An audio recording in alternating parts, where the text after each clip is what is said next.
Imagine o seguinte cenário. Sua cidade está em franca expansão e a população está aumentando. Com isso, os desafios de planejamento urbano e de ordenamento do espaço se intensificam. Afinal, o município tem uma área limitada para comportar todas essas pessoas e oferecer uma qualidade de vida satisfatória a elas. Além disso, um outro ponto também chama sua atenção. Com mais pessoas, a demanda por energia na sua cidade, na forma de combustível e eletricidade, por exemplo, também aumentará. Você pode se perguntar, existe uma forma de lidar com essas duas esferas simultaneamente? Existe, e alguns dos principais atores para o sucesso desse processo são gestores municipais, criadores de políticas públicas e urbanistas. E é por isso que hoje me direciono especialmente a vocês.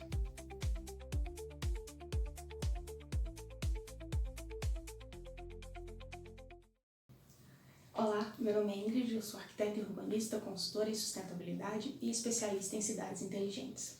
Também sou arquiteta e urbanista da Secretaria de Obras de João Monlevade. Nesse vídeo eu venho conversar diretamente com vocês, gestores, criadores de políticas públicas e planejadores urbanos. Minha pesquisa de mestrado envolveu simulações computacionais aplicadas a planejamento energético urbano. Nessa última, como o próprio nome já denota, há uma conciliação no planejamento urbano com o planejamento energético de uma cidade, conciliando tanto as suas potencialidades quanto as dificuldades de cada uma. Dados da ONU apontam que mais da metade da população mundial vive em cidades e que, até 2050, quase 70% de nós viveremos em áreas urbanas.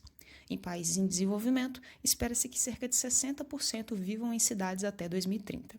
No Brasil, uma parcela representativa das cidades se expande sem planejamento urbano adequado há anos, onde os investimentos em infraestrutura não acompanham a ocupação do solo.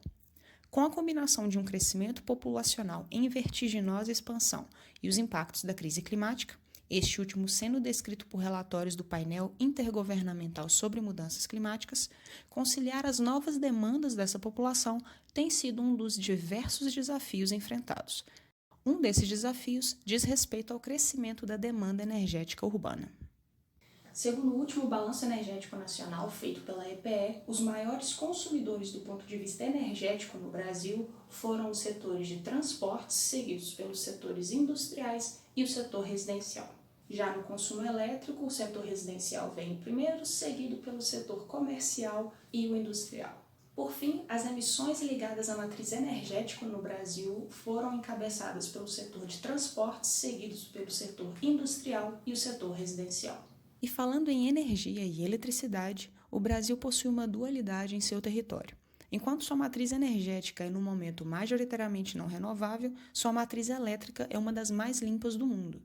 Esses dados sinalizam brevemente que sim, ainda temos desafios a percorrer quanto ao planejamento energético de nosso país, mas que também temos pontos fortes a nosso favor.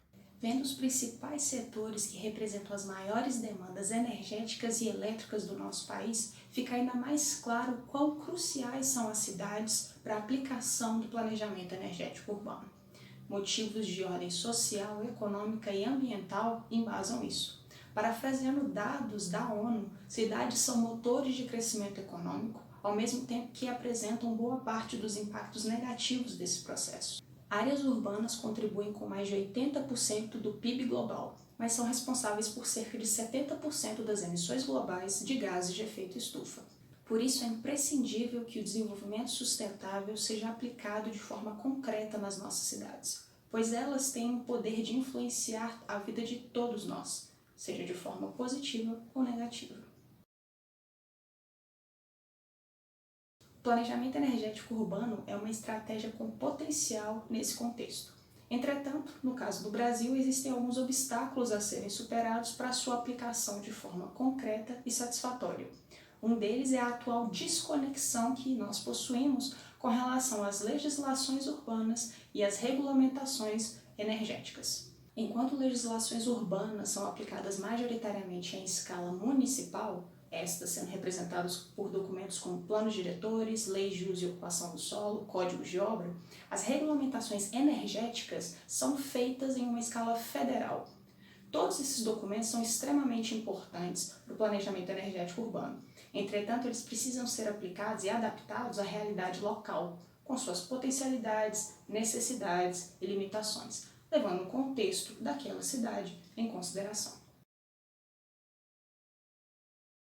Bom, e como começar a fazer isso? Um primeiro passo importante é iniciar as conversas. Envolver gestores municipais, criadores de políticas públicas, urbanistas e demais profissionais técnicos pertinentes para discutir a realidade urbana e energética do seu município.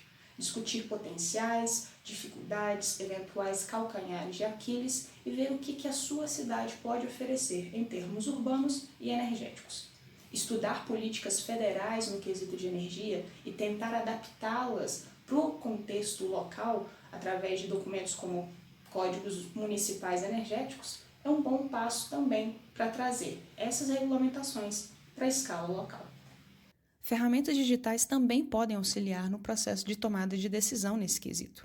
Simulações computacionais, por exemplo, têm o potencial de ajudar a realizar estudos baseados em dados, que servirão de justificativa para decisões mais à frente, antes mesmo de serem realizados investimentos financeiros reais em determinada área. Em resumo, a realidade do seu município, bem como o envolvimento do seu corpo técnico e da população, farão total diferença nesse processo, para, entre outras coisas, selecionar as estratégias mais pertinentes para o seu território. Entretanto, essa conversa precisa ser iniciada.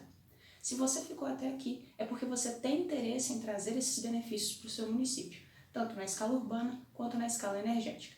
E eu espero que esse vídeo te sirva como um motivador. Muito obrigada pela sua atenção. Tchau!